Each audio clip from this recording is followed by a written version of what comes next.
And then you talked about earlier, like how you had that collaboration with the company as well. So I kind of want to talk from a high level, like how has it been collabing with companies, and do you remember your first collaboration? Ooh, I don't. My first collaboration, I guess it was Ottawa Tourism. Okay, I guess with my so, takeover.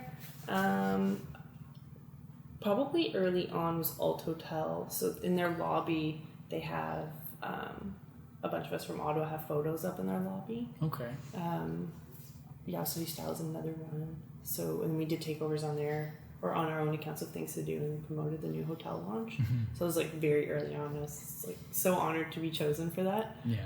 So now, like, if you could ballpark roughly, how many companies do you think you've worked with in the last 5 years? That's hard. Like, I would say over 100 easily. Like, really? There's some. I'm lucky now that I have the opportunity to work with people on a sponsored basis, but there's also so many free things that I was doing before that. So, like, from your experience, and what are some like positive things that make a positive experience when you're collaborating with the company, and what makes like a negative experience or a poor experience? So I guess number one, I'm really strict on the partnerships I'll take on. So I'd never take on something that I don't use or would recommend or pay for myself. So before I revealed myself, I had makeup companies reach out. I was like, this makes no sense. Like, it was bad on their part too, because people wouldn't take my advice on a makeup brand because they don't know what I look like, how I use it. TELUS is a really incredible brand to work with.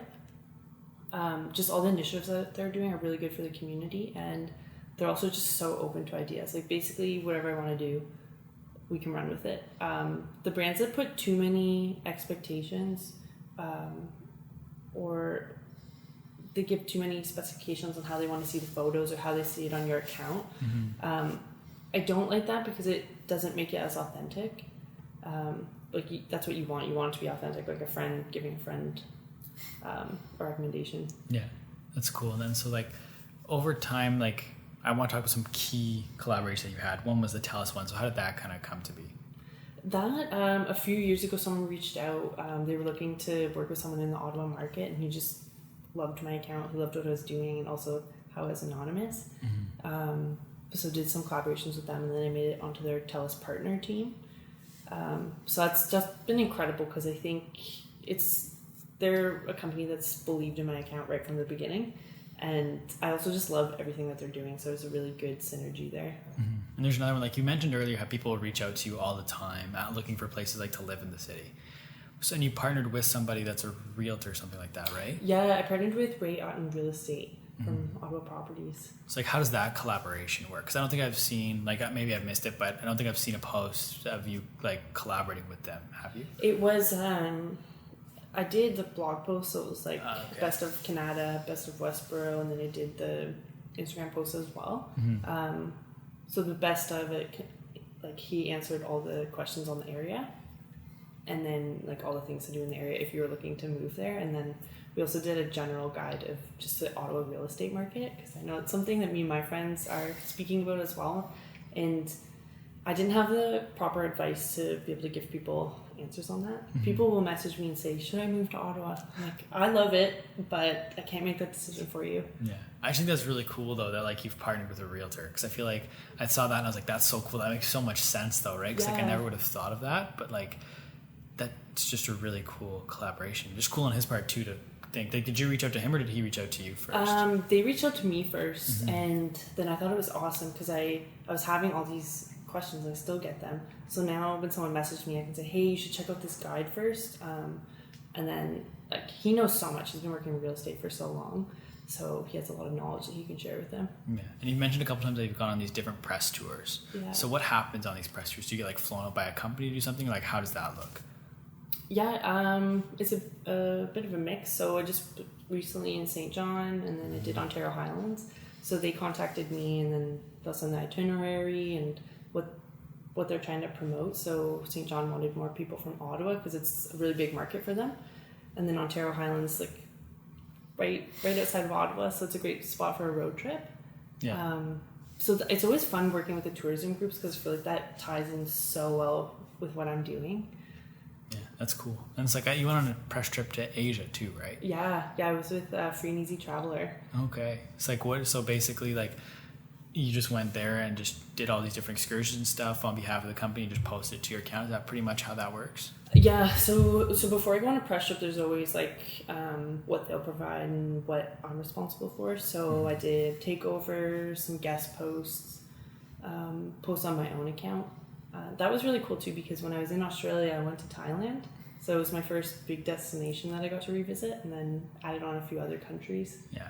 I've seen like too, like within Ottawa specifically for the most part, but when you like not necessarily co-sign a company, but when you talk about going somewhere or doing something, like that's like a win for the company. Like when I searched up Little Miss Ottawa, something came up, I think it was from an axe throwing company in Ottawa. Oh yeah. And like put a blog post out that you put a blog post out that they were one of the top winter like destinations in the city. Oh, that's awesome. And it's like how have you built that reputation then with these brands where like if you kind of like co-sign or like give your recommendation for a spot, like that's a really good thing that they're going to just like brag to everyone else why they should come here. Yeah. How have you built that not necessarily but that reputation within the city then with these companies? I think a big part of it is word of mouth. So a lot of people, maybe their friends follow me and then they're talking like, we want to do this campaign. And someone's like, well, why don't you work with Little Miss Ottawa? I had a message one time in my DMs. This guy's like, yeah, like anytime we want to do something in Ottawa, we're always like, oh, well, Little Miss Ottawa recommended this. So it's like the check mark.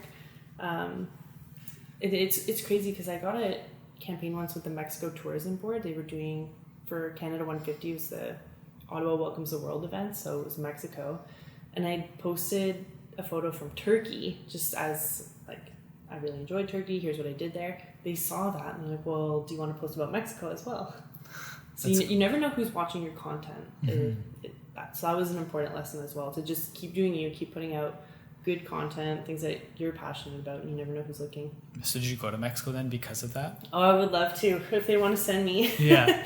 So like, but then when you posted about Mexico, was that like, had you been there beforehand and you were posting, or did you? So I'd never been there, but it is a destination I would love to experience, and it was really cool that we were able to celebrate Mexican culture in Ottawa. Ottawa's great. We have so many like different pockets, like different restaurants, cultural places, cultural festivals, so you can really kind of travel through Ottawa. And I was going to ask you why companies partner with you that are outside of Ottawa, but you kind of answered it being like if they're trying to get into the Ottawa market, like you offer such a targeted audience for them. It's like anyone that really wants to break into this market, like you're the ideal person to work with because people in Ottawa or that are moving to Ottawa follow you, right? Like that's for the most part. Yeah, it's but yeah, anyone who's like Ottawa's a focus. The other thing too is that I can't remember what event it is, but like everyone always says Ottawa's a government town, but it should actually be seen as a good thing because that means everybody has stable income, and a lot of people in the government have their side hustles as well. So it's a good market to reach out to. And one thing I was curious about, and I had the similar conversation with Consume by Carlo. Okay. With your account, Ottawa's in the name. You're Little Miss Ottawa. So do you feel like you're boxed in a little bit to this city? A little bit. Like,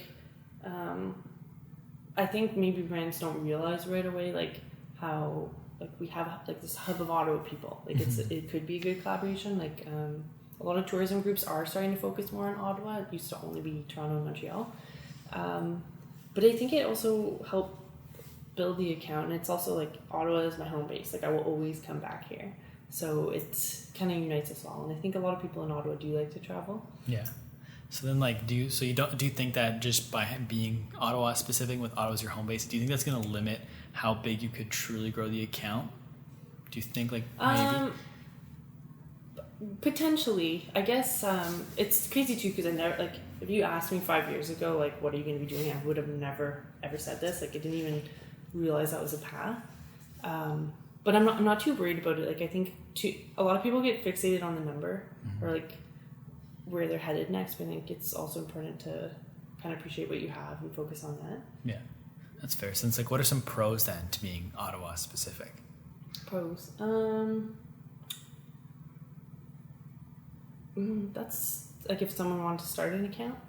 Yeah, I mean, like in terms of like from what you've noticed, because I feel like some people when they make an Instagram account, they don't want to make it specific to one city because they might have that mindset that I can't grow. Well, outside. I guess a good thing is like Ottawa is like the first commonality that we have. Like other people that live in Ottawa will be like, oh, maybe I should check this out. Whereas if you're starting out broad right away, it's going to be harder to connect with people. Yeah. And how have you noticed that when you post content, like when you go on these press tours or you travel outside of Ottawa, how does that content resonate with your audience? Because it's not something like they have easy access to, like just driving like 45 minutes to go to this museum or something like that. It's a little different if you're in Asia. It's not like an easy thing for them to do. It goes really well. Like even St. John, I think it's about 11-hour drive away. That posted really well because I was posting about this cool moonlight bazaar that they had. Because I think the thing about my account too is like getting out and exploring. So then maybe getting people outside of their comfort zone. Maybe they didn't explore Ottawa that much, and then maybe the next step would be an international travel that they could take the recommendations from.